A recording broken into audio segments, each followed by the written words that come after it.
इस चैप्टर में कुछ नाम चेंज हो सकते हैं। ये कहानी केवल मनोरंजन के उद्देश्य से बुक बाउंड नॉवल स्टोरी द्वारा प्रस्तुत की गई है। इसमें वर्णित सभी पात्र, स्थान, घटनाएं और परिस्थितियां पूरी तरह से लेखक की कल्पना पर आधारित हैं। इनका किसी भी वास्तविक व्यक्ति, स्थान, घटना या संस्था से कोई संबंध नहीं है। यदि कोई समानता संयोगवश प्रतीत होती है तो कृपया इसे मात्र एक संयोग ही समझें। महत्वपूर्ण सूचना: इस कहानी में 18 जोड़ सामग्री वयस्क विषय वस्तु शामिल हो सकती है, जो केवल प्रौढ़ दर्शकों 18 वर्ष और उससे ऊपर के लिए उपयुक्त है। कृपया इसे अपनी उम्र और मानसिकता को ध्यान में रखते हुए ही देखें। बुक बाउंड नॉवल स्टोरी पर प्रस्तुत सभी कहानियां पूरी तरह से काल्पनिक या फिक्शन आधारित होती हैं। कृपया इन्हें केवल एक मनोरंजन सामग्री के रूप में लें और वास्तविकता से जोड़ने का प्रयास न करें। धन्यवाद। अध्याय 11, इस घर का बोझ। रिया ने धीरे से अपनी हथेली को अनिता आंटी के हाथ से छुड़ा लिया और बोली, आंटी, मैं समझ गई। मैं पापा से इन बातों का जिक्र नहीं करूंगी। अनिता पिछले 10 सालों से इस घर का हिस्सा थी, पर रिया ने उन्हें हमेशा आंटी ही कहा। उन्होंने कभी रिया के साथ सख्ती नहीं की, लेकिन जब से वो पापा से शादी करके आई, रिया को कभी घर जैसा महसूस नहीं हुआ। जैसा कि सौतेली बहन पायल कहती थी, इस घर में वो हमेशा तीसरा पहिया ही रही। अनिता ने कहा, तुम्हारे पापा आ गए हैं, चलो डाइनिंग टेबल पर खाना खाते हैं। अरविंद मल्होत्रा, रिया के पापा, बेटी को देखकर खुश हुए। उन्हें कहानी केवल मनोरंजन के उद्देश्य से पता था कि रिया घर आई है, इसलिए वो उसके लिए खास उसका पसंदीदा मैंगो पेस्ट्री लेकर आए थे। लेकिन जैसे ही अरविंद जी कमरे से बाहर गए, पायल ने मौका पाकर वह पेस्ट्री कूड़ेदान में फेंक दी।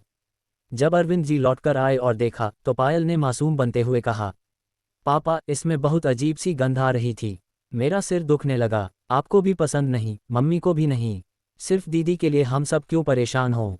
मुझे तो अभी पढ़ाई भी करनी है। अरविंद जी उसे डांटने ही वाले थे कि तभी अनिता ने बात संभाल ली। अरे बस, कल फिर से ला देंगे। मैंने इतने सारे स्वादिष्ट व्यंजन बनाए हैं, एक केक की वजह से बच्ची को डांटना ठीक नहीं। रिया, तुम्हें बुरा तो नहीं लगा? उद्धरण चिन्ह। रिया ने हल्के स्वर में कहा, नहीं, मुझे फर्क नहीं पड़ता। दरअसल यही उसका इस घर में जीने का तरीका था। चुप रहो, मन की बात मत कहो। अरविंद जी को अपनी बेटी का ये बदला हुआ रूप देखकर अपराधबोध हुआ। वो जानते थे कि रिया बचपन में कितनी हंसमुख और प्यारी थी। कहीं न कहीं उन्होंने ही उसे अकेला कर दिया था। खाने के समय पायल ने जानबूझकर माहौल खराब कर दिया। उसने कहा, पापा, आपको तो पता ही नहीं होगा, दीदी का रोहित भैया से ब्रेकअप हो गया है। अरविंद चौंक पड़े। क्या रिया, ये सच है? रिया मन ही मन जानती थी कि पायल की चुगलीबाजी ने उसे मुश्किल से बचा लिया। वो खुद से ये बात कैसे शुरू करे, यही सोच रही थी। उसने शांत स्वर में कहा, हाँ पापा, हम अलग हो गए हैं। अरविंद ने हैरानी से पूछा, क्यों? सब तो ठीक चल रहा था। मैं तो रोहित के पापा से बात करके ग्रेजुएशन के बाद शादी की सोचना चाहता था। क्या तुम दोनों में कोई गलतफहमी हुई है? रिया ने धीरे से कहा, पापा, कोई गलतफहमी नहीं है। आप सोनाली को जानते हैं न? वही, वो प्रेग्नेंट है और बच्चा रोहित का है। अरविंद गुस्से से भर उठे। ये रोहित भी न? हिम्मत कैसे हुई उसे ऐसा करने की? चिंता मत करो रिया, मैं उनके घर जाकर जवाब मांगूंगा। पायल तुरंत आग में घी डालने लगी। वाह दीदी, वो सोनाली आपकी सबसे अच्छी दोस्त नहीं थी? गरीब घर की लड़की, और उसी ने आपका बॉयफ्रेंड छीन लिया। दीदी, आप कितनी निकम्मी हैं। यहाँ तक कि रोहित भैया ने भी आपको छोड़कर उसी को चुना। साफ है कि आप में कोई कमी है। उद्धरण चिन्ह। अरविंद भड़क गए। पायल, चुप रहो। लेकिन पायल रुकी नहीं। पापा, मैं सच कह रही हूँ। क्या रिया सच में आपकी बेटी लगती है? उसका पहनावा, उसका रहन सहन, सब गांव की तरह है। रोहित कोई बेवकूफ़ नहीं है। वो उसे नापसंद ही करेगा। इतना सुनकर रिया ने चुपचाप अपने चम्मच छुरी रख दी और बोली, मैंने खा लिया, आप लोग खाए। वो धीरे से अपने कमरे में चली गई। कमरे में बैठकर भी उसका दिल टूट रहा था। रोहित उसका पहला प्यार था। उसने पूरे 10 साल दिल से उससे मोहब्बत की थी। अगर उसने अपनी आंखों से न देखा होता तो यकीन ही न करती कि रोहित धोखा दे सकता है। थोड़ी देर बाद पापा अरविंद जी कमरे में आए और बोले, रिया, अध्याय 12। अचानक देखा उसके गले पर निशान। अरविंद मल्होत्रा रिया के पास आए, उसका हाथ पकड़कर बोले, रिया, इतना बड़ा मामला था, तुमने पापा को बताया क्यों नहीं? रिया ने शांत स्वर में कहा, पापा, इसमें बताने जैसा कुछ खास नहीं था। ब्रेकअप हुआ, हो गया, अब खत्म। भले ही रिया ने इतना हल्के में कहा, पर अरविंद अपनी बेटी को बहुत अच्छी तरह जानते थे। वो जानते थे कि रिया और रोहित बचपन के साथी थे। दोनों की सगाई की चर्चा घरों में हो चुकी थी। किसी ने सोचा भी नहीं था कि ये रिश्ता ऐसे टूट जाएगा। अरविंद उसके पास बैठ गए और बोले, बेटा, अब जब बात यहाँ तक पहुँच गई है तो इस रिश्ते को जोड़ने की कोशिश मत करना। अच्छा ही हुआ कि खत्म हो गया। तुम पढ़ाई में हमेशा होनहार रही हो, और वो रोहित कभी कुछ करता ही नहीं था। वो तुम्हारे लायक था ही नहीं। मेरी बेटी जिस लड़के से शादी करेगी वो इस दुनिया का सबसे अच्छा इंसान होगा। इतना कहकर उन्होंने अपनी जेब से एक निमंत्रण कार्ड निकाला और बोले, ये कार्ड गौरव कपूर के 70वें जन्मदिन के भोज का है। पूरे मुंबई के बड़े बड़े घरानों को बुलाया गया है। खास तौर पर हर परिवार से एक योग्य लड़की को साथ लाने की शर्त रखी गई है। दरअसल ये भोज उनके पोते करण कपूर के लिए रिश्ता देखने का बहाना है। मैं सोच रहा हूँ इस बार तुम्हें ले चलूँ। रिया ने ये नाम सुनते ही चौंक गई। अगर पापा को पता चलता कि वही करण कपूर जिससे उन्हें मिलवाने की तैयारी हो रही है दरअसल वही इंसान है जिससे वह चुपचाप शादी कर चुकी है, तो न जाने पापा का क्या हाल होता।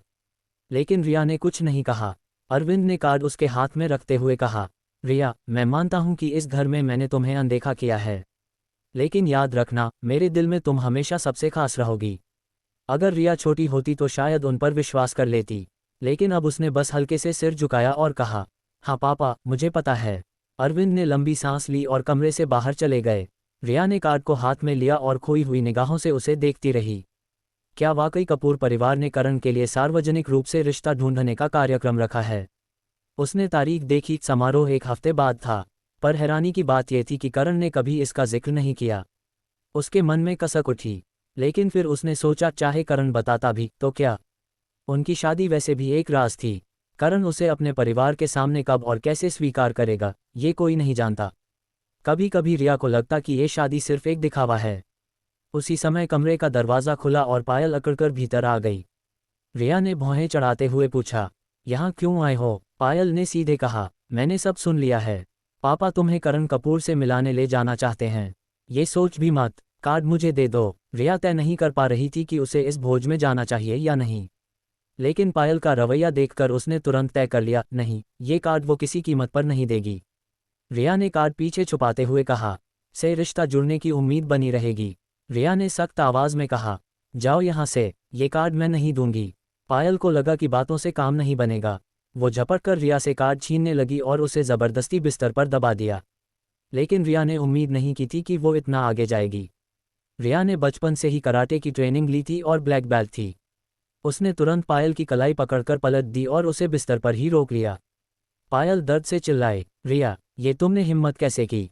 मैं अभी पापा से शिकायत करूंगी। रिया ने उसे छोड़ते हुए कहा, जाकर कर दो, मुझे फर्क नहीं पड़ता। पायल चेहरा बिगाड़कर बाहर जाने ही वाली थी कि उसकी नज़र रिया के गले पर एक हल्के निशान पर पड़ी। अध्याय 13, यूनिवर्सिटी की मुसीबत, करण के प्रशंसक। रिया को कभी भी हाई नेक कपड़े पहनना पसंद नहीं था। पायल यह अच्छी तरह जानती थी। आज जब उसने देखा कि रिया ऐसा कपड़ा पहने है तो उसे अजीब लगा, और जब उसने गले पर हल्का निशान देखा तो वह भड़क उठी। पायल ने झटके से रिया की कॉलर नीचे खींची और ताना मारा, रिया, मैं पापा से कह दूंगी कि तुम बाहर किसी अजनबी लड़के से मिल रही हो। तुम रोहित भैया से अलग हो चुकी हो तो यह निशान जरूर उसी बदमाश का होगा जो तुम्हें कल घर छोड़कर गया था। पायल ने और जहर घोला, मुझे तो अब लग रहा है कि शायद तुम पहले से ही रोहित को धोखा दे रही थी, तभी उसने तुम्हें छोड़ दिया। रिया ने सख्त स्वर में कहा। पायल, चुप रहो। पायल ने चालाकी से मुस्कराते हुए कहा, ठीक है, अगर चाहती हो कि मैं चुप रहूं तो मुझे वो निमंत्रण कार्ड दे दो, वरना मैं पापा को, रोहित को और उसके परिवार को सब बता दूंगी। रिया ने एक गहरी सांस ली और कार्ड उसके हाथ में पकड़ा दिया। असल में ये पायल की धमकी से ज्यादा रोहित का नाम बार बार सुनने की वजह से था। वो अब उसका नाम भी सुनना नहीं चाहती थी। पायल विजयी मुस्कान के साथ चली गई। रिया ने चैन की सांस ली। अगले दिन सुबह रिया अपना सामान लेकर जल्दी जल्दी कॉलेज लौट आए। वह दिल्ली यूनिवर्सिटी में पत्रकारिता जर्नलिज्म की तीसरे वर्ष की छात्रा थी। जैसे ही उसने कॉलेज कैंपस में कदम रखा उसके फ़ोन पर रूममेट सिया का मैसेज आया, रिया, जल्दी आ, 5 लड़कियां मुझे मेडिकल डिपार्टमेंट की लैब में परेशान कर रही हैं। मैसेज देखते ही रिया ने अपना बैग वहीं किनारे रख दिया और दौड़ पड़ी। वह जानती थी कि मामला गंभीर है, क्योंकि कुछ महीने पहले ही उसने कॉलेज में बुलिंग पर एक रिपोर्ट तैयार की थी, और इस रिपोर्ट में जिन 5 लड़कियों का छोटी इकरा था वही इस घटना के पीछे थीं। ये 5 लड़कियां अपने आप को आइसक्रीम क्लब कहती थीं। पूरे कॉलेज में जितनी भी बुलिंग होती थी उनमें इनका हाथ होता था, और ये सब एक नाम से जुड़ा था, करण मेहरा, दिल्ली यूनिवर्सिटी का सबसे चर्चित मेडिकल स्टूडेंट। करण पढ़ाई में टॉपर, खेलों में अच्छा और दिखने में बेहद आकर्षक था। उसकी इस खूबसूरती और सादगी ने उसे आइसबर्ग प्रिंस का नाम दिलाया। कॉलेज की लड़कियां उसकी दीवानी थीं, और इन्हीं में से 5 ने मिलकर आइसक्रीम फैन क्लब बनाया। सब उन्हें मजाक में आइसक्रीम प्रिंसेस कहते थे, पर असलियत में सब उन्हें गू हरडा गर्ल्स मानते थे। उनका काम था जो भी लड़की करण से बात करती, उसे तोहफा देती या उसे चिट्ठी लिखती, उसका जीना हराम कर देना। रिया को अपनी रिपोर्ट याद आई। एक बार एक साधारण लड़की ने करण को चिट्ठी दी थी। उसके बाद इन पांचों ने उसके बाल जला दिए, उसे जबरन बेइज्जत किया और उसकी तस्वीरें कॉलेज फोरम पर डाल दीं। लड़की इतनी टूट गई कि उसने खुदकुशी करने की कोशिश की, लेकिन इतनी बड़ी घटना के बाद भी उन लड़कियों को सिर्फ चेतावनी देकर छोड़ दिया गया, क्योंकि उनकी लीडर कृतिका वर्मा शहर के मेयर की बेटी थी। बाकी चार भी बड़े बिजनेस घरानों से आती थीं। पैसे और ताकत के सामने प्रिंसिपल ने आंख मूंद ली थी। अध्याय 14 कॉलेज में गुंडागर्दी। जब रिया लैब में पहुंची तो उसने देखा कि 5 लड़कियां उसकी रूममेट सिया को जबरदस्ती लैब की बेंच पर दबाकर पकड़ ए हुए थीं। उनकी लीडर कृतिका वर्मा हाथ में एक धारदार चाकू लिए सिया के चेहरे पर घुमा रही थी। वह बोली, तू हमारे प्रिंस करण के करीब आने की हिम्मत कैसे कर सकती है? अगर तू उसके पास गई तो मैं तेरा चेहरा ही खराब कर दूंगी। देखती हूँ फिर करण तुझे पलटकर भी देखेगा या नहीं। सिया ने गुस्से में जवाब दिया, मैंने करण को फंसाया नहीं है। हम दोनों एक ही रिसर्च ग्रुप में पढ़ते हैं और बात करना तो सामान्य है। तुम मुझे उस पर डोरे डालने का इल्ज़ाम लगाती हो तो क्या मैं तुम्हें हड्डी चबाने वाली कुतिया कह सकती हूँ? तुम्हें बुरा नहीं लगेगा? कृतिका गुस्से से लाल हो गई। मुझे अपमानित करने की हिम्मत? अब तुझे सबक सिखाना ही पड़ेगा। वह चाकू से वार करने ही वाली थी कि दरवाजे से एक तेज आवाज़ गूंजी, बस करो। सभी लड़कियां चौंककर दरवाजे की ओर देखने लगीं। वहां खड़ी थी रिया मल्होत्रा। रिया कॉलेज में काफ़ी मशहूर थी, न सिर्फ अपनी खूबसूरती की वजह से बल्कि अपने पारिवारिक पृष्ठभूमि के कारण भी। वह अरविंद मल्होत्रा की बेटी थी और उनकी कंपनी सुरसंगीत प्रोडक्शन हाउस देश की सबसे बड़ी एंटरटेनमेंट कंपनियों में से एक थी। कृतिका हमेशा चाहती थी कि रिया उससे दोस्ती करे, क्योंकि वह परफॉर्मिंग आर्ट्स पढ़ रही थी और आगे इंडस्ट्री में जाना चाहती थी। लेकिन रिया ने उसे कभी अहमियत नहीं दी। उल्टा पिछली बार हुए बुलिंग के मामले की शिकायत भी रिया ने ही की थी, जिसकी वजह से दोनों दुश्मन बन गई थीं। कृतिका ने तिरछी मुस्कान के साथ कहा, रिया मेरे कामों में मत पड़ो, वरना आज पुराना हिसाब भी चुकता कर दूंगी और नया भी। रिया उसके सामने जाकर चाकू छीन लिया और बोली, मैं संभाल लूंगी। भूल गई क्या, पिछली बार प्रिंसिपल ने तुम्हें चेतावनी दी थी। चाहे तुम मेयर की बेटी हो, लेकिन अगर दोबारा ये सब हुआ तो कॉलेज से निकाल दिया जाएगा। कृतिका हंसते हुए बोली, निकाल देंगे? कभी नहीं। प्रिंसिपल को तो एजुकेशन बोर्ड की पोस्ट चाहिए। वो मेरे पापा का सपोर्ट खोकर ये रिस्क कभी नहीं लेगा। रिया ने अपनी जेब से मोबाइल दिखाते हुए कहा, तो अगर मैं ये वीडियो इंटरनेट पर डाल दूं तो क्या होगा? मैंने सब रिकॉर्ड कर लिया है। अगर चाहूं तो पापा के कॉन्टैक्ट से ये खबर पूरे देश में फैला सकती हूं। फिर तुम्हारे पापा भी तुम्हें बचा नहीं पाएंगे। तुम्हारा नाम और भविष्य दोनों खत्म हो जाएगा। कृतिका तमतमाकर रिया पर झपटी, पर रिया ने एक कदम पीछे हटकर मोबाइल ऊपर उठा लिया और बोली, कोशिश मत करना, ये वीडियो क्लाउड पर सेव हो चुका है। चाहे फ़ोन तोड़ भी दो तो भी कल तक ये खबर बाहर आ जाएगी। कृतिका की सांसें तेज हो गईं। उसने गुस्से में लैब की मेज से एक और चाकू उठा लिया और सिया के चेहरे पर रख दिया। रिया, मैं धमकी बर्दाश्त नहीं करती। अगर तुमने वीडियो नहीं मिटाया तो मैं तेरी दोस्त का चेहरा खराब कर दूंगी। याद रखो, अगर तुमने मेरा भविष्य बर्बाद किया तो मैं तुम्हारी दोस्त की जिंदगी बर्बाद कर दूंगी। इसी बीच लैब के दरवाजे से ठंडी सख्त आवाज़ गूंजी। ये सब क्या हो रहा है? सबकी निगाहें घूमी। दरवाजे पर खड़ा था एक लंबा आकर्षक लड़का। लड़कियां फुसफुसाईं, प्रिंस करण मेहरा आ गया है। रिया का दिल धड़क उठा, क्योंकि यही वही लड़का था जिसके नाम पर पूरा कॉलेज कांपता था। आइसबर्ग प्रिंस करण मेहरा। अध्याय 15 वो चेहरा जो दर्द में भी खूबसूरत था। सच यह है कि आरव मेहरा का चेहरा बेहद आकर्षक था। उसकी मौजूदगी का असर साफ कियारा मल्होत्रा के चेहरे पर दिख रहा था, जो कुछ पल पहले गुस्से और अकड़ से भरा हुआ था, अब लिमा से चमक रहा था। उसके आसपास खड़ी लड़कियों की आंखों में भी जैसे तारे झिलमिला रहे थे। अनाया वर्मा ने तुरंत बोलते हुए कहा, अच्छा हुआ तुम आ गए। ये कैसी पढ़ाई है जहां तुम्हारे नाम पर लोग सहपाठियों को परेशान कर रहे हैं? भले ही तुमने सीधे कुछ नहीं किया, लेकिन सारी गड़बड़ी तुम्हारे कारण शुरू हुई है। क्या तुम्हें अपने इन बेसिर पैर के चाहने वालों को रोकना नहीं चाहिए? या फिर तुम्हें अच्छा लगता है कि लोग तुम्हारी चापलूसी करें? उद्धरण चिन्ह। अनाया जानती थी कि उसकी बातें कड़वी हैं और पूरा दोष आरव का नहीं है, लेकिन वो ही था जो इस भीड़ को रोक सकता था। आरव ने उसकी तरफ देखा और भौहें चढ़ा दीं। उसका चेहरा किसी और से मिलता जुलता लगा, जिससे अनाया कुछ पल के लिए चौंक गई। तभी कियारा मल्होत्रा ने हिम्मत जुटाते हुए कहा, तुम कौन होती हो आरव पर चिल्लाने वाली? ये सब तुम्हारा ड्रामा है, बस उसका ध्यान खींचने के लिए। इतना कहकर कियारा ने अनाया को थप्पड़ मारने के लिए हाथ उठाया। लेकिन उसका हाथ हवा में ही रोक लिया गया। आरव ने ठंडे स्वर में कहा, कब तक ये सब तमाशा करती रहोगी? कियारा ने उसके तरफ मोहभरी नज़रों से देखा। आरव, मुझे आरव ही कहो, मैं कोई राजकुमार नहीं हूँ। तुम्हारे पापा के सम्मान की वजह से अब तक चुप था, लेकिन अब तुम अपनी फैन गर्ल्स की यह टोली तुरंत खत्म करो, वरना मैं तुम्हें कॉलेज प्रशासन को रिपोर्ट कर दूंगा। कियारा ने तुरंत कहा, अगर तुम मुझे अपनी गर्लफ्रेंड बना लो तो मैं वादा करती हूँ कि किसी को परेशान नहीं करूंगी। मैं तुम्हें बहुत समय से चाहती हूँ। आरव ने सीधे शब्दों में कहा, मुझे तुम पसंद नहीं हो। कियारा जिद पर अड़ गई, जब तक तुम्हारी कोई गर्लफ्रेंड नहीं है मुझे हक है कि मैं तुम्हें चाहूँ और तुम्हारा पीछा करूँ। जो कुछ भी मैंने किया तुम्हारे लिए ही किया। आरव ने ठंडे लहजे में जवाब दिया, मेरी पहले से ही गर्लफ्रेंड है। ये सुनकर सब दंग रह गए, यहाँ तक कि अनाया भी। अनाया ने सोचा, अगर सच में उसकी कोई गर्लफ्रेंड है तो उसकी ज़िंदगी कितनी मुश्किल होगी। उसे रोज़ इन सब की नफरत झेलनी पड़ती होगी। कियारा गुस्से और बेचैनी से कांपते हुए बोली, कौन है वो? उसका नाम बताओ। आरव ने सीधे अनाया की तरफ देखा और कहा, यही है, अनाया वर्मा। अनाया का दिमाग सुन्न पड़ गया। पहली बात, उसने सोचा भी नहीं था कि आरव उसका नाम जानता होगा। दूसरी बात, ये कैसी अजीब मुसीबत उसने उसके सिर डाल दी। कियारा ज़मीन पर पैर पटकते हुए बोली, मैं नहीं मानती, तुम झूठ बोल रहे हो। कब से तुम दोनों साथ हो? आरव ने बिल्कुल निश्चिंत होकर कहा, अभी से। और इतना कहकर उसने अचानक अनाया का हाथ थाम लिया और उसके बेहद करीब आकर हल्का सा माथे पर चूम लिया। अनाया के होश उड़ गए। सब लड़कियों की तरफ से सिर्फ हैरानी की आवाज़ें आईं। आरव ने ठंडे स्वर में कहा, लो, अब यकीन हो गया।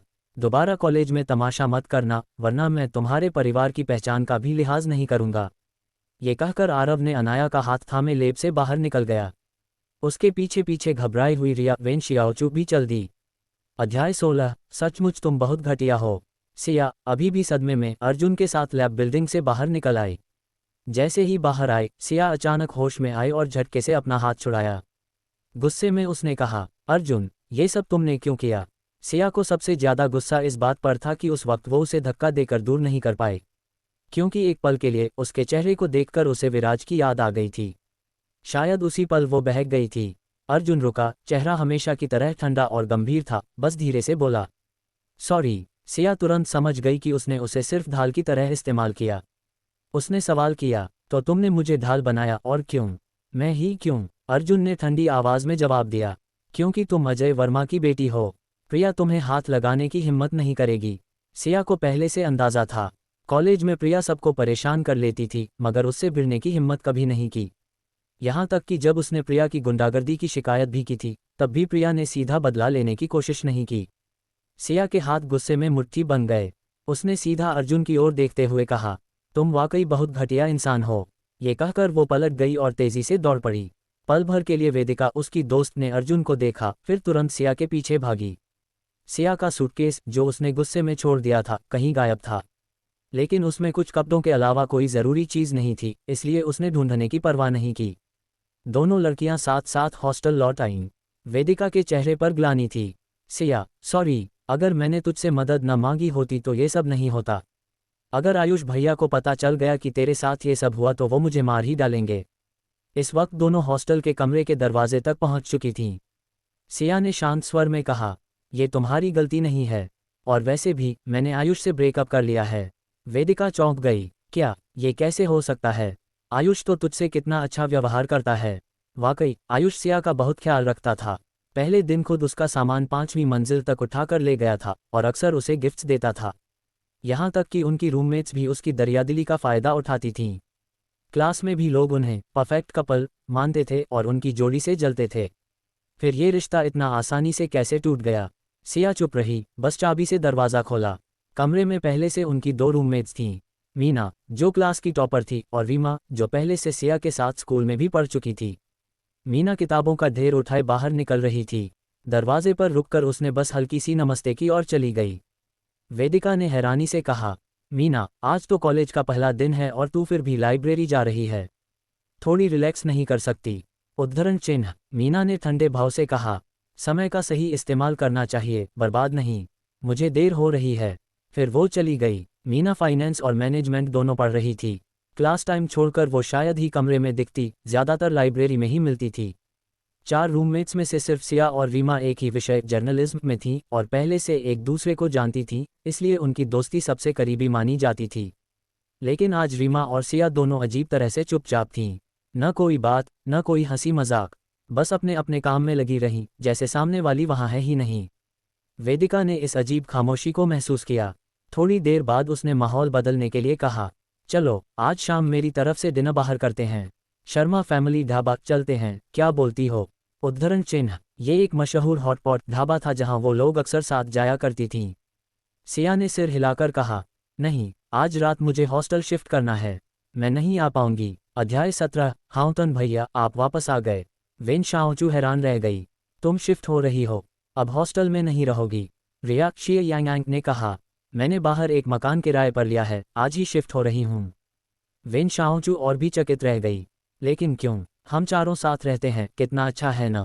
उद्धरण चिन्ह। गुंजन गोंगजू ने अचानक बीच में टोका, शाओचू ज्यादा मत पूछो, वो बड़े घराने की बेटी है, उसे शायद ये साधारण हॉस्टल की जिंदगी पसंद नहीं आई होगी।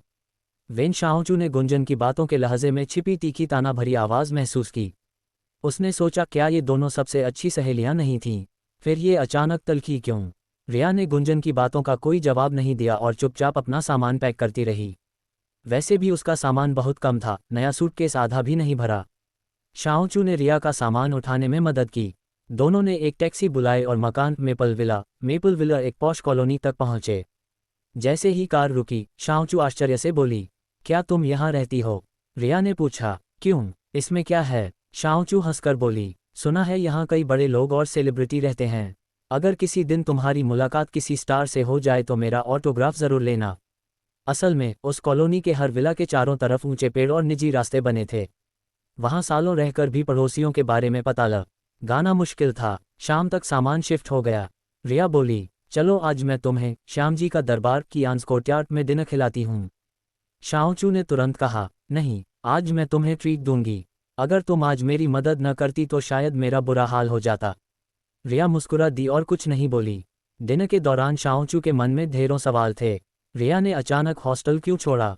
उसका और लू हाउतन का रिश्ता क्यों टूटा? गुंजन के साथ उसकी दोस्ती में दरार क्यों आई? लेकिन उसने महसूस किया कि इतने निजी सवाल पूछना सही नहीं होगा। इसलिए उसने धीरे से पूछा, क्या तुम्हारा और गुंजन का झगड़ा हुआ है? गुंजन का नाम सुनते ही रिया के दिल में चुभन हुई। उसने बस इतना कहा, उस बारे में मत पूछो, हमारा रिश्ता अब शायद खत्म हो चुका है। शाओचू को तुरंत पछतावा हुआ कि उसने ये सवाल क्यों किया। उसने बात बदलते हुए कहा, चलो छोड़ो, उदास मत हो, अगर मूड खराब है तो थोड़ा पी लेते हैं। रिया वैसे तो शराब नहीं पीती थी, लेकिन दिन भर की परेशानियों से थकी हुई उसने मना भी नहीं किया। पर सिर्फ 2 बियर पीते ही वो पूरी तरह नशे में हो गई। मजबूरन शाओचू उसे वापस मेपल विला लेकर आए और बिस्तर पर सुलाकर खुद चली गई। जाते जाते उसने विला के ड्राइववे में खड़ी एक काली बेंटली देखी। उसके मन में सवाल उठा, क्या रिया यहाँ अकेली नहीं रहती? क्या उसका परिवार भी यहीं है? लेकिन उसने ज्यादा सोचा नहीं और वहां से निकल गई। कुछ देर बाद करण गू किचन विला पहुंचा। कमरे में रोशनी देखकर उसे सुकून हुआ। अच्छा है, वो यहाँ आ ही गई। लेकिन जब उसने रिया को बिस्तर पर नशे में सोया देखा तो उसका चेहरा कस गया। ये लड़की शराब पीने की हिम्मत कैसे कर सकती है? वो पास जाकर बैठा और उसके गालों पर हल्का सा हाथ फेरा। ठंडी छुअन से रिया की आंखें आधी खुल गईं। धुंधली नजरों से उसे देखते हुए वो हल्की सी हंसी और नींद भरी आवाज में बोली, हाउतन भैया आप वापस आ गए।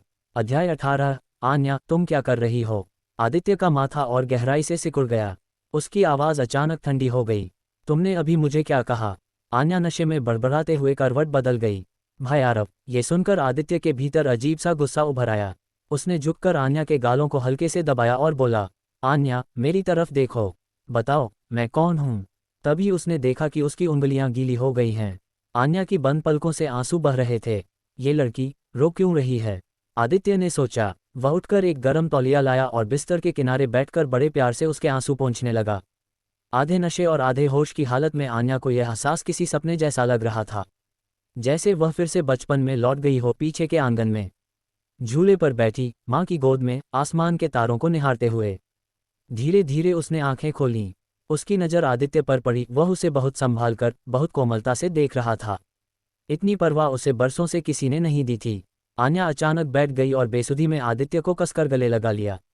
आदित्य कुछ पल के लिए ठिठक गया।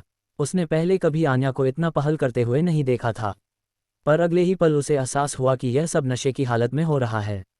उसने आन्या के कांपते हाथों को थाम लिया और ठंडी लेकिन गहरी आवाज में बोला, आन्या, तुम होश में नहीं हो, संभलो। आन्या उसकी आंखों में देखती रह गई, पर अगले ही पल आदित्य के चेहरे पर आई कठोरता ने उसका दिल तोड़ दिया। आदित्य उठ खड़ा हुआ और बोला, मैं शॉवर लेकर आता हूँ, तुम आराम करो। बाथरूम से पानी की आवाज़ देर तक आती रही। आन्या चुपचाप तकिए में चेहरा छिपाकर रोती रही। आदित्य की आंखों में दिखी बेरुखी ने उसकी आत्मसम्मान को बुरी तरह चोट पहुंचाई थी। अगर वह मुझे नापसंद करता है तो मुझसे शादी ही क्यों की, और पहले इतना अपनापन क्यों दिखाया। वह यही सोचती रही और आंसुओं में भीगती रही। उधर बाथरूम में आदित्य ठंडे पानी के नीचे खड़ा था, लेकिन उसका दिल शांत नहीं हो पा रहा था। वह गुस्से से दीवार पर मुक्का मार बैठा। उसका मन बार बार यही कह रहा था, आन्या, तुमने मुझे किसी और के लिए समझ लिया। कुछ देर बाद जब वह बाहर आया तो सीधे गेस्ट रूम में चला गया। आन्या का दिल और डूब गया। अगली सुबह कॉलेज का उद्घाटन समारोह था। आन्या जल्दी उठकर तैयार हो गई और निकलने की तैयारी करने लगी। लेकिन जैसे ही वह डाइनिंग रूम से गुजरी, उसने भीतर से आवाज़ सुनी। जिज्ञासावश उसने झांक कर देखा, आदित्य किचन में खड़ा नाश्ता बना रहा था। अध्याय 18। आन्या, तुम क्या कर रही हो? आदित्य का माथा और गहराई से सिकुड़ गया। उसकी आवाज़ अचानक ठंडी हो गई। तुमने अभी मुझे क्या कहा? आन्या नशे में बड़बड़ाते हुए करवट बदल गई। भाई आरव। ये सुनकर आदित्य के भीतर अजीब सा गुस्सा उभर आया। उसने झुककर आन्या के गालों को हल्के से दबाया और बोला, आन्या, मेरी तरफ देखो, बताओ मैं कौन हूँ। तभी उसने देखा कि उसकी उंगलियां गीली हो गई हैं। आन्या की बंद पलकों से आंसू बह रहे थे। ये लड़की रो क्यों रही है? आदित्य ने सोचा। वह उठकर एक गर्म तौलिया लाया और बिस्तर के किनारे बैठकर बड़े प्यार से उसके आंसू पोंछने लगा। आधे नशे और आधे होश की हालत में आन्या को यह एहसास किसी सपने जैसा लग रहा था। जैसे वह फिर से बचपन में लौट गई हो, पीछे के आंगन में झूले पर बैठी माँ की गोद में आसमान के तारों को निहारते हुए। धीरे धीरे उसने आंखें खोलीं। उसकी नज़र आदित्य पर पड़ी। वह उसे बहुत संभाल कर, बहुत कोमलता से देख रहा था।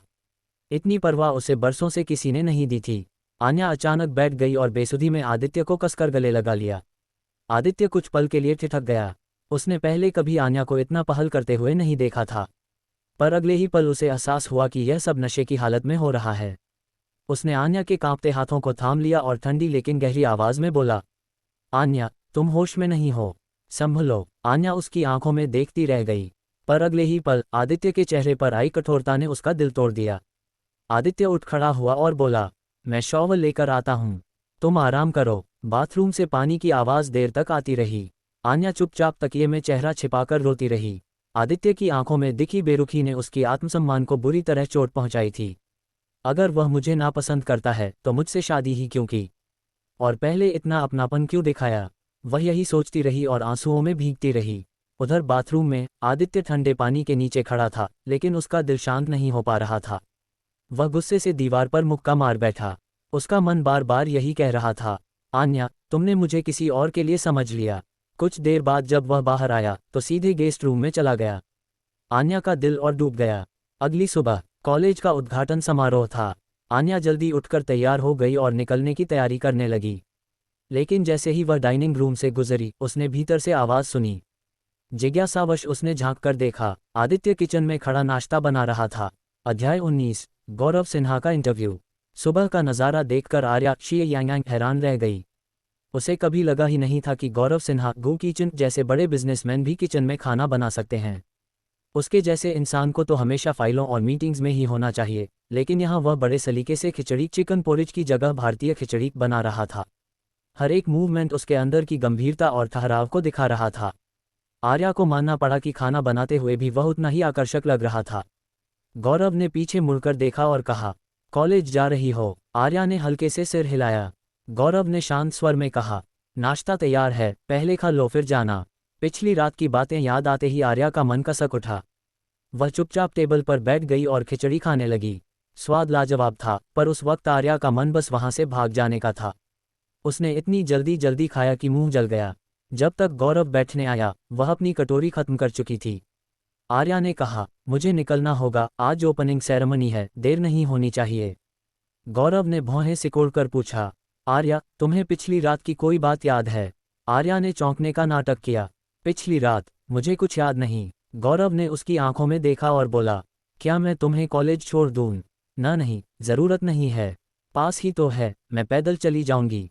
इतना कहकर आर्या बैग उठाकर वहां से ऐसे भागी जैसे कोई पीछा कर रहा हो।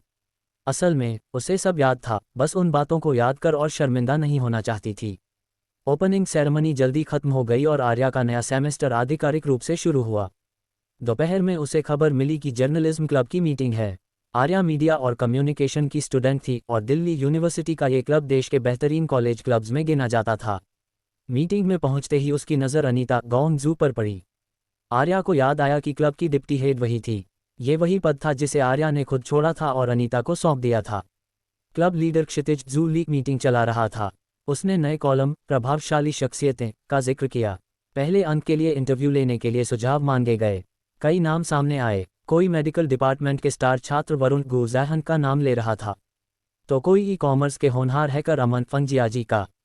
कुछ लोग आर्ट्स फैकल्टी की जानी मानी सुंदरता लावण्या लू याओ का नाम ले रहे थे, जिसे पहले से ही मॉडलिंग और एक्टिंग का ऑफर मिल चुका था। अचानक क्षितिज ने अनीता से पूछा, अनीता, तुम्हारा क्या सुझाव है? अनीता ने मुस्कराकर कहा, मेरा मानना है कि पहले अंक के लिए हमें किसी बड़े और प्रभावशाली नाम का इंटरव्यू करना चाहिए। कॉलेज से बाहर निकलकर सोचना होगा। मैं सुझाव देती हूं कि हमारा पहला इंटरव्यू शंकर ग्रुप के सबसे युवा अध्यक्ष गौरव सिन्हा का होना चाहिए। पूरा कमरा चुप हो गया। गौरव सिन्हा, वह नाम तो मीडिया के बड़े बड़े चैनल्स तक को नसीब नहीं होता। उसका इंटरव्यू पाना लगभग असंभव माना जाता था। क्षितिज ने सिर हिलाते हुए कहा, यह सुझाव अव्यावहारिक है। गौरव भले ही दिल्ली के सबसे बड़े बिजनेस आइकन्स में से एक हैं, लेकिन वे मीडिया से दूरी बनाए रखते हैं। बड़े बड़े पत्रकार उनसे इंटरव्यू नहीं ले पाए, तो हम जैसे कॉलेज क्लब वालों का तो कोई सवाल ही नहीं उठता। अनीता ने दृढ़ स्वर में कहा, इसीलिए हमें कोशिश करनी चाहिए। अगर हमने उनका एक्सक्लूसिव इंटरव्यू लिया तो हमारा क्लब सीधे टॉप पर होगा। आगे तो बड़े लोग खुद हमसे इंटरव्यू के लिए संपर्क करेंगे। एक और सदस्य बोला, लेकिन वह मानेंगे क्यों? ये इतना आसान नहीं है। अनीता की नज़र धीरे धीरे आर्या पर गई और उसने कहा, मुझे लगता है ये काम आर्या को करना चाहिए। अध्याय 20, यांग्या और अध्यक्ष अर्जुन, गहरी पहचान। जैसे ही गोंगशीरी ने यह बात कही, सबकी नज़रें एक साथ अंजलि क्षीय यांग पर टिक गईं। अंजलि समझ गई थी कि गोंगशीरी का इरादा अच्छा नहीं है। अंजलि कुछ बोल पाती उससे पहले ही गोंगशीरी ने और जोड़ा, अंजलि और अध्यक्ष अर्जुन का रिश्ता इतना सीधा साधा नहीं है। उसकी बात में ऐसा लहजा था कि सबके मन में सवाल उठे और अंजलि की ओर अलग ही नज़रों से देखने लगे। क्लब अध्यक्ष सुनील जू लीक ने पूछा, अंजलि, क्या तुम वाकई अध्यक्ष अर्जुन को जानती हो? सब जानते थे कि अंजलि एक बड़े मीडिया घराने के मालिक की बेटी है। उसका बैकग्राउंड ऐसा था कि किसी बड़े बिजनेसमैन से उसकी पहचान होना नामुमकिन भी नहीं था। अंजलि ने गोंगशीरी की तरफ देखते हुए कहा, मैंने सर्दियों की छुट्टियों में शौर्य ग्रुप चेंगबूम ग्रुप में इंटर्नशिप की थी। उसी दौरान उनसे मुलाकात हुई थी। लेकिन सच कहूं तो उनकी व्यस्तता को देखते हुए मुझे नहीं लगता कि वे इंटरव्यू के लिए तैयार होंगे। बाकी सबने भी यही सोचा, बस गोंगशीरी ही अड़ी रही। गोंगशीरी बोली, अगर कोशिश ही नहीं करेंगे तो कैसे पता चलेगा? और जब हमारे पास अंदर से संपर्क है तो क्यों ना पूरा प्रयास करें। मैं पहले पर्सन टू पर्सन इंटरव्यू की एप्लीकेशन दे रही हूँ। अंजलि की मदद से यह ज़रूर सफल होगा। सुनील ने कुछ सोचकर कहा, ठीक है, पहला इंटरव्यू तुम दोनों को दिया जाता है। पूरी कोशिश करना। मैं तो ग्रेजुएट होने वाला हूं और अगर तुम लोग वाकई अध्यक्ष अर्जुन का इंटरव्यू कर पाते हो तो क्लब अध्यक्ष का पद तुम्हें मिल सकता है। मीटिंग खत्म होने के बाद अंजलि बाहर निकली, लेकिन गोंगशीरी पीछे पीछे आ गई। अंजलि, जरा रुको। अंजलि पलटकर ठंडी आवाज में बोली, क्या बात है? गोंगशीरी ने तुरंत अपना लहजा बदला और भोली सूरत बनाकर बोली, अंजलि, हाउतिया लू हाउशन वाले मामले के लिए मैं सच में माफ़ी चाहती हूँ। मैं तुम्हें अपनी अच्छी दोस्त के रूप में खोना नहीं चाहती। क्या तुम मुझे एक बार माफ़ नहीं कर सकती? क्यों ना हम फिर से पहले जैसे बन जाएं? उद्धरण चिन्ह। इतना कहकर उसने अंजलि का हाथ पकड़ लिया और जिद करने लगी। अंजलि को अपनी पुरानी बेवकूफ़ी याद आई, कैसे वह गोंगशीरी की मासूमियत के झांसे में आकर हर बार उसके लिए कुर्बानी देती रही। जैसे डिप्टी क्लब प्रेसिडेंट का चुनाव, जब गोंगशीरी ने मिन्नत की और अंजलि ने पद उसके लिए छोड़ दिया था। लेकिन इस बार बात अलग थी। अंजलि ने हाथ छुड़ाकर कहा, अगर सच में चाहती हो कि मैं तुम्हें माफ़ कर दूं तो हाउतिया से रिश्ता तोड़ दो। तभी हम पहले जैसे हो पाएंगे। क्या तुम ऐसा कर सकती हो? गोंगशीरी को उम्मीद ही नहीं थी कि हमेशा शांत रहने वाली अंजलि ऐसे शब्द कहेगी। उसका चेहरा बदल गया। वह गुस्से से बोली, अंजलि, तुम इतनी निर्दयी कैसे हो सकती हो? तुम चाहती हो कि मैं और हाउतिया अलग हो जाएं? अंजलि ने शांत स्वर में कहा, जब तुम ऐसा नहीं कर सकती तो मुझसे दोस्ती की बात मत करो। गोंगशीरी, चलो मान लो कि हम कभी मिले ही नहीं थे। बस एक सवाल है, तुम्हें अध्यक्ष अर्जुन का इंटरव्यू लेने की इतनी जिद क्यों है? तुम्हारा असली मकसद क्या है? गोंगशीरी के चेहरे पर एक अजीब सी मुस्कान आ गई। मैं तो क्लब के लिए सोच रही हूँ। और वैसे भी, क्या अर्जुन तुम्हारा बॉयफ्रेंड नहीं है? अगर है, तो इतनी सी मदद के लिए वे मना क्यों करेंगे? उद्धरण चिन्ह। अंजलि ने उसे बस चुपचाप देखा।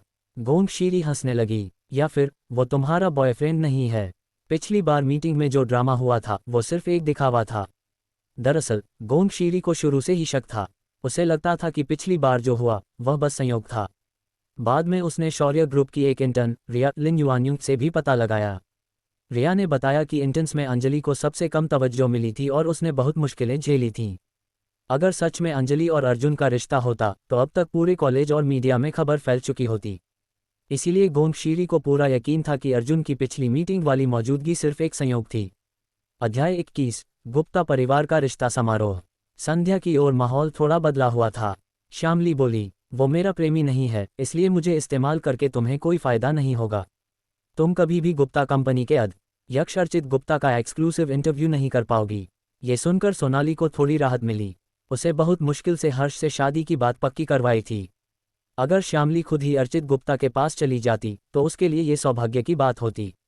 सोनाली ने हल्के गर्व से कहा, इंटरव्यू के लिए मेरे अपने तरीके हैं, लेकिन अब जब चीफ ने हमें साथ काम करने को कहा है तो बेहतर होगा कि तुम अपनी भावनाएं बीच में न लाओ। इस काम की जिम्मेदारी मेरी है और तुम्हें मेरे निर्देशों का पालन करना होगा। श्यामली चुप रही। उसे परवाह भी नहीं थी। वह जानती थी कि अर्चित गुप्ता बेहद व्यस्त व्यक्ति है, एक ही दिन में 4 देशों का दौरा कर लेने वाला आदमी। ऐसे में एक छोटे कॉलेज मीडिया क्लब को इंटरव्यू देने का वक्त उसके पास कहाँ होगा। उस दिन का कॉलेज खत्म हुआ। शाम को श्यामली मैपल विला लौटी। फ्रिज पर एक छोटा सा नोट चिपका था अर्चित गुप्ता की लिखावट में, 3 दिन के लिए मेलबर्न बिजनेस ट्रिप पर हूँ। श्यामली ने राहत की सांस ली, पर भीतर कहीं हल्की सी निराशा भी थी। कल रात हुई बातें उसके दिल में चुभती रहीं। इसी बीच उसके पिता श्याम सुंदर का फोन आया। उन्होंने उसे याद दिलाया कि 2 दिन बाद गुप्ता परिवार के मुखिया श्रीमान गोविंद गुप्ता का जन्मदिन समारोह है। श्यामली ने साफ कह दिया कि उसे वहां कोई दिलचस्पी नहीं है और उसने पहले ही अपना निमंत्रण अपनी सौतेली बहन वाणी को दे दिया है। श्याम सुंदर ने लंबी सांस ली, लेकिन कुछ और नहीं कहा। फोन रखने के बाद श्यामली देर तक उसी चिट पर नजर टिकाए रही। समारोह 2 दिन बाद था और अर्चित गुप्ता 3 दिन के लिए बाहर था। तो क्या वह समारोह में आएगा या नहीं, या फिर उसने ये यात्रा केवल इसी रिश्ते वाले आयोजन से बचने के लिए प्लान की है। अगले 2 दिन सोनाली ने हर तरह से कोशिश की कि गुप्ता ग्रुप के सचिवालय से संपर्क हो जाए ताकि इंटरव्यू मिल सके, लेकिन हर जवाब यही मिला, अध्यक्ष किसी भी मीडिया इंटरव्यू के लिए उपलब्ध नहीं हैं। क्लब की मीटिंग में रुचिरा चीफ एडिटर ने समझाया, सोनाली, तुम किसी और टॉपिक पर काम कर लो, अर्चित गुप्ता का इंटरव्यू संभव नहीं है। लेकिन सोनाली अड़ी रही। मुझे पता चला है कि कल रात गुप्ता परिवार के मुखिया का जन्मदिन है। मेरे पास उसका निमंत्रण है। वहां जाकर मैं अर्चित गुप्ता को देख सकती हूं और शायद उसे मना भी सकती हूं। सभी चौंक गए। गुप्ता परिवार का समारोह एक निजी आयोजन था जिसमें सिर्फ बड़े बड़े व्यापारिक घरानों की बेटियां और खास मेहमान ही बुलाए जाते थे। ये तो चर्चित था कि इस समारोह में अर्चित गुप्ता के लिए रिश्ता देखने की भी योजना है। किसी को नहीं पता था कि सोनाली के पास निमंत्रण कैसे आया, लेकिन सबको ये तो पता था कि वह श्यामली की घनिष्ठ मित्र थी और श्यामली एक समृद्ध परिवार से थी। तभी किसी ने पूछा, श्यामली, क्या तुम्हें भी निमंत्रण मिला है? श्यामली ने सहजता से कहा, नहीं, लेकिन सोनाली ने तुरंत कहा, चिंता मत करो, मैं श्यामली को अपने साथ ले जाऊंगी। श्यामली को हैरानी हुई कि सोनाली को निमंत्रण कैसे मिला। शायद ये हर्ष की ही व्यवस्था होगी। ये सोचकर उसका मन भारी हो गया। अगली शाम क्लास के बाद सोनाली ने उसे रोका, तुम न्यूज़रूम से कैमरा और इंटरव्यू का सामान ले आओ, फिर तुम मेरे साथ गुप्ता हाउस चलोगी। श्यामली ने साफ मना कर दिया, मैं नहीं जा रही, बिना निमंत्रण के मुझे वैसे भी अंदर नहीं जाने देंगे। सोनाली ने गर्व से हाथ में चमकता कार्ड लहराया। अध्याय 22 क्या तुम जानबूझकर मेरा मजाक उड़ा रही हो? जैसे ही तस्वीर देखी, सिया शिया यांग चौंक गई। वो उसकी और हितेश लू हाउशन की तस्वीर थी। फोटो में दोनों कुछ मासूम लग रहे थे। लड़के ने लड़की के कंधे पर हाथ रखा हुआ था और उसके चेहरे पर धूप जैसी चमकती मुस्कान थी। सिया को तस्वीरें खिंचवाना बिल्कुल पसंद नहीं था। ये फोटो भी हितेश की कई बार की जिद के बाद खींची थी। दोनों ने सिर्फ 2 तस्वीरें खिंचवाई थीं, एक उसके पास रही और दूसरी हितेश अपने पर्स में रखता था। उस घटना के बाद सिया ने अपनी कॉपी फाड़ दी थी, लेकिन अब आश्चर्य की बात थी कि हितेश की कॉपी गुंजन गोंगजू के हाथ लग गई थी। सिया का दिल कसक उठा। वो झटके से बोली, ये मुझे वापस दो। गुंजन हल्की हंसी हंसते हुए बोली, अरे दूंगी ना, वैसे भी अब हितेश के पास में मेरी और उसकी तस्वीर है। ये तो तुम्हारे किसी काम की नहीं।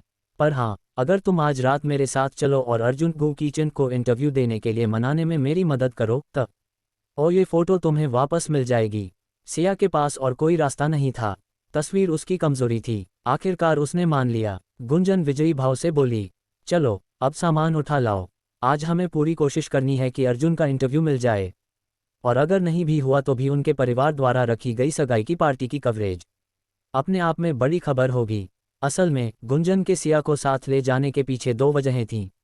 पहली, वो पक्का करना चाहती थी कि सिया और अर्जुन के बीच सच में कुछ भी नहीं है। दूसरी, उसे पता था कि अकेले वो अर्जुन को मनाने लायक प्रभाव नहीं रखती। लेकिन सिया अलग थी। शहर की नामी खानदानी बेटी और अर्जुन की कंपनी में इंटर्न रह चुकी। अगर अर्जुन ने एक बार उसकी मदद की थी तो शायद वो फिर से राजी हो जाए। और अगर गुंजन अर्जुन का इंटरव्यू पा लेती तो मेहरा परिवार लू फैमिली भी उसकी काबिलियत मान लेता। शाम तक जब सिया कैमरे और सामान के साथ लौटी, गुंजन पहले से टैक्सी में तैयार बैठी थी। उसने एक खूबसूरत गाउन पहन रखा था, हल्का मेकअप कर लिया था और पहले से भी ज़्यादा आकर्षक लग रही थी। इसके मुकाबले सिया बिल्कुल साधारण छात्रा के कपड़ों में थी। गुंजन ने उसे देखकर कहा, बैठो, देर हो रही है। टैक्सी चलते चलते शहर के बीचों बीच बने कपूर हवेली गू मैनर के सामने जा रुकी। कहा जाता था कि ये जगह पहले किसी रियासत का महल हुआ करती थी। सफ़ेद रंग की आलीशान इमारत, चारों ओर ऊंचे ऊंचे पेड़ और अंदर से झिलमिलाती रोशनी इसे किसी राजमहल जैसा बना रही थी। बड़े दरवाजे पर 2 सिक्योरिटी गार्ड खड़े थे। हर गाड़ी अंदर जाने से पहले निमंत्रण पत्र दिखा रही थी। चूंकि गुंजन और सिया टैक्सी से आई थीं, उन्हें पैदल ही गेट पर जाना पड़ा। गुंजन ने आत्मविश्वास से अपना कार्ड दिखाया। गार्ड ने एक नज़र डालकर कहा, मैडम, ये कार्ड नकली है, कृपया वापस जाए। गुंजन गुस्से में बोली, नकली? ये कैसे हो सकता है? मुझे खुद मालिक ने बुलाया है। सिया भी आगे बढ़ी, उसने कार्ड देखा और शांत स्वर में बोली, ये सच में नकली है। असली कार्ड पर गिरीश कपूर गो शेंगोंग की सील होती है और इस पर नहीं है। सिया ने पहले असली कार्ड देखा हुआ था। गुंजन ने हैरानी और नाराज़गी से सिया की ओर देखा। तुम्हें पहले से पता था कि ये नकली है, तो मुझे क्यों नहीं बताया? क्या तुम मेरा मजाक उड़ा रही हो? अध्याय 24। दरवाजे पर खड़े थे आरव गुप्ता। अभी अभी आरव का छोटा भाई अद्विक गुप्ता वहां आ चुका था। उसने आभा को देखते हुए कहा, तुम यहाँ क्या कर रही हो? आभा को बड़ी झिझक हुई। दीवार फांद कर अंदर आने की कोशिश करते पकड़ा जाना कोई आसान बात नहीं थी।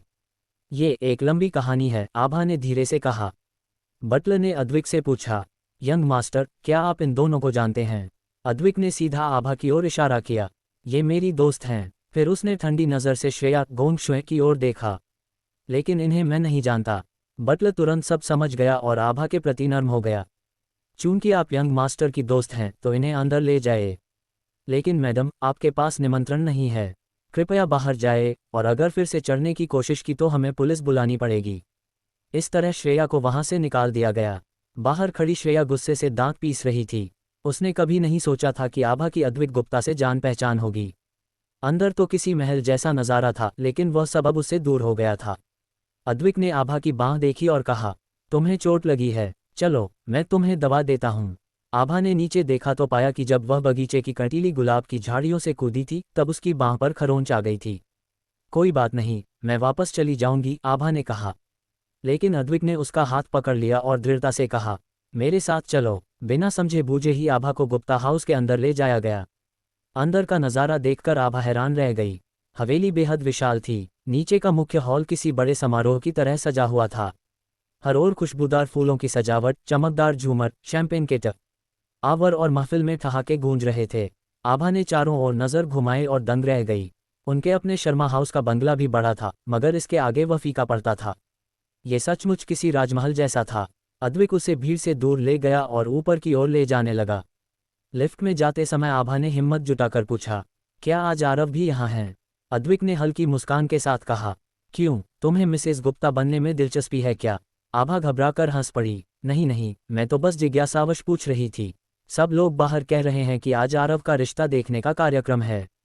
मैं बस जानना चाह रही थी कि आखिर वो किसे चुनेंगे।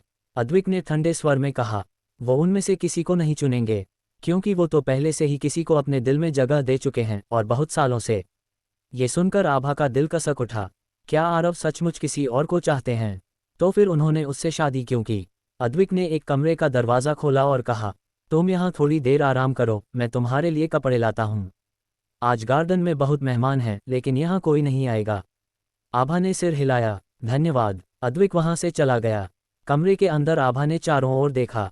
यह एक साधारण सा मगर बेहद सलीके से सजाया गया बेडरूम था। काले, सफ़ेद और ग्रे रंगों का मेल देखकर साफ लग रहा था कि यह आरव गुप्ता का ही कमरा है। एक और बड़ी सी शीशे की खिड़की थी जहां से नीचे हॉल का दृश्य साफ दिख रहा था। वहां कई नामी लड़कियां और परिवार बैठे थे जिनमें से कई चेहरे आभा ने पहचान लिए। यहाँ तक कि उसके पिता और सौतेली बहन नंदिता भी थीं। आभा को अचानक पछतावा हुआ। शायद उसे यहाँ आना ही नहीं चाहिए था। वह अद्विक को भी ज्यादा नहीं जानती थी और अब एक अजनबी कमरे में थी। वह चुपचाप खिड़की के पास खड़ी होकर बाहर देखती रही। तभी कमरे का दरवाज़ा खुला। आभा ने सोचा अद्विक लौट आया होगा, लेकिन मुड़ते ही देखा दरवाजे पर आरव गुप्ता खड़े थे। अध्याय 25, गुलाबी रंग की साड़ी। आर्या एक पल को सन रह गई। उसे लगा शायद वह सपना देख रही है। वही समय था जब उसने कमरे के दरवाजे पर खड़े करण मेहरा को देखा। आर्या चौंक कर बोली, आप यहाँ क्या कर रहे हैं? करण का चेहरा पहले थोड़ा हैरान हुआ, लेकिन तुरंत सामान्य हो गया। वह आराम से कमरे में चला आया और दरवाज़ा बंद कर दिया। शांत स्वर में बोला, ये मेरा कमरा है। आर्या को तभी समझ आया कि विवेक मेहरा उसे लाकर अनजाने में करण मेहरा के कमरे में छोड़ गया था। आर्या अचानक असहज हो गई। करण ने अपना कोट उतारा। सफ़ेद शर्ट में और भी आकर्षक लग रहा था। करण ने पूछा, लेकिन तुम यहाँ क्यों आए हो? आर्या को अचानक भीतर से गुस्से की लहर उठी। वह बोली, मैं आपके इस तथाकथित रिश्ता देखने के समारोह में आई हूँ। शहर की सारी अमीर लड़कियां यहाँ आई हैं, जैसे कोई मेला लग रहा हो। सच कहूँ तो बहुत अजीब लगा। करण के होंठों पर हल्की मुस्कान आई। वह बोला, तो तुम्हें बुरा लगा? कहीं तुम्हें जलन तो नहीं हो रही? आर्या ने तुरंत इनकार किया। नहीं, मैं क्यों जलूंगी? करण का चेहरा गंभीर हो गया। वह बोला, असल में ये सब तुम्हारी वजह से हो रहा है। तुमने हमारे रिश्ते को अब तक किसी के सामने स्वीकार नहीं किया। चलो नीचे चलते हैं, आज ही सबको बता दूंगा कि तुम मेरी पत्नी हो। तुम्हारे पापा भी आए हैं और मेरे पापा व बहन भी वहीं हैं। सब साफ हो जाएगा। ये सुनकर आर्या घबरा गई। वह बोली, नहीं, अभी नहीं, मैं तैयार नहीं हूँ, और फिर आज का मौका भी सही नहीं है। आर्या के कपड़े साधारण थे। अभी कुछ देर पहले वह दीवार फांद कर अंदर आई थी और बगीचे में कुत्ते से भिड़ गई थी। कपड़े मिट्टी से सने थे।